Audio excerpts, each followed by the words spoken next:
Hey, I'm Alex with Ohana app, and today I want to show you how to set up your iPad for your parents or grandparents. Okay, let's dive in. Okay, so we're going to start by going into the settings menu and then scroll down to general. Once you're in general, there's accessibility.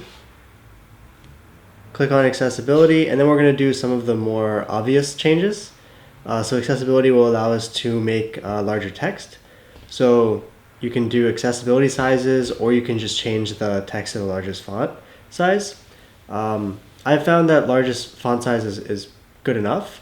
But for some people, like my mom, she prefers it to be about this size. The only thing with this is that it'll mess with some of the other apps, and a lot of apps don't actually support this text size. Only, or for the most part, it's only Apple native apps.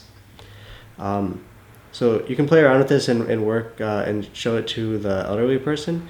But I wouldn't necessarily say that the goal is to use it without glasses, because it might actually be harder to use the app.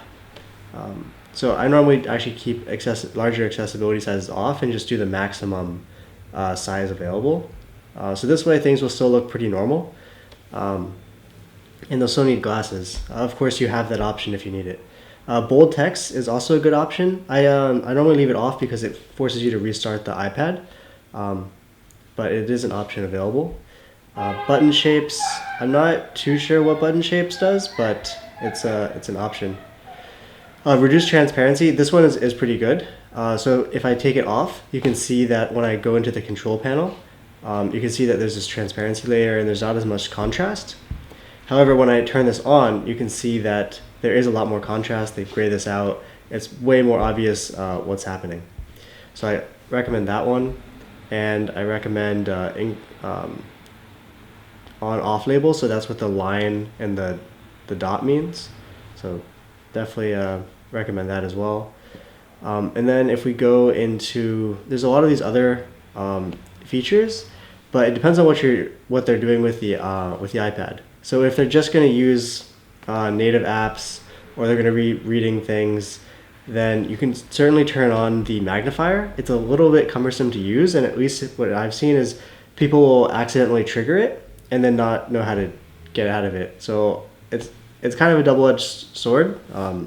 You're probably going to have to be called in to fix that. So it's definitely useful. My dad's able to use it, but my mom always accidentally triggers it and then gets stuck and needs help. So just so you know. Right.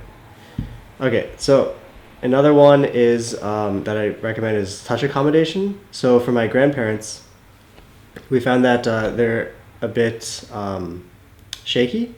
So when they tap, they don't just tap, they kind of do a couple taps. So depending on how close buttons are, touch accommodations are an important thing. So touch accommodations for gestures. So you can do initial touch down, which is what I recommend. So that means if they tap here, then it'll that's where it'll tap. But if they say that it's shaking and they tap here and they drag their finger to where they want and then release, that's what final touch location will be. It just depends on the severity and what the motor control is. So like someone with Parkinson's, for instance, might have a lot more severe, and they might be able to get their finger in their place and then drag it to where they want. So that's something you have to see what works. But you have to work with the person and see which accessibility feature really works for them. But in my experience, at least, the key accessibility features is actually the contrast and the text sizes. You can also access a lot of this from the search bar. And there's one last feature that I highly recommend, which is called guided access. You can also find it in the accessibility menu. It's just kind of buried in there. You have to scroll to the very bottom. But if you go into guided access and just dismiss the keyboard there, you'll be able to unlock them into an app. So a lot of times, at least my grandmother, she'll hit the home button by accident, or she'll hit the lock button by accident, and then she'll be back here and not know what to do. which is bad because then someone needs to help her. So typically the best thing to do is just have guided access on, is what I found. So what guided access does is it locks them into an app. So if I turn this on, I'll show you. So you can set time limits. You can, I think it's good for kids probably is what they designed it for, but it's also good for older adults. So if I click on the Ohana app, for instance, and then, so now you're here, and now if I hit the home button, I go back, which is not ideal.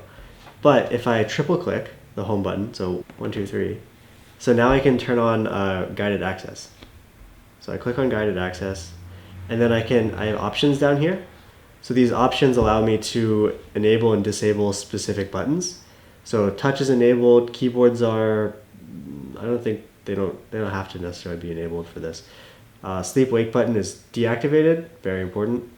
And that's probably the most, and then home is deactivated by default. So then you can go ahead and start. And then you have to put a passcode in, so remember the passcode. We'll just put 1, 2, 3, 4. 1, 2, 3, 4. Okay, so now guided access has started. I can tap this and I can't get out.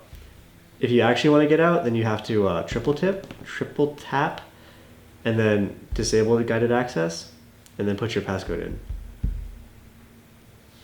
You can resume it. So this is really good for my grandparents, so they can stay within the app, and then they can't get out unless they really want to. So you can certainly tell them the passcode and let them explore the app, explore the iPad. But the main thing here is they don't want to accidentally hit this home button and then leave. That's the most important thing. So if we want to leave, I want to show you one last tip on how to set up the iPad for your older loved one. Okay, now let's go home. So the last thing I'd recommend is clearing out a screen. So you want to clear out a screen kind of like this. So just click and drag. What that means is that if they accidentally leave the app or if they intentionally leave the app, then only the apps they actually care about are over there. So you can see there's only one here, and then you can also drag these out of the dock. So say there's only like 2 apps that they actually care about. So you can just drag the rest that they don't care about out. So now it's just Ohana in this instance. So if they accidentally get to the home screen, it essentially would look like this. You can also add other apps that they use, like books or podcasts or audiobooks or whatever else they listen to. You can add it into the dock. But this way, it's super obvious. Like there's not much to press. So they can press this one button and get back to the app. As long as they can remember that, they're good. So that's a kind of a quick overview of how to set up your iPad for your grandparents or older loved ones.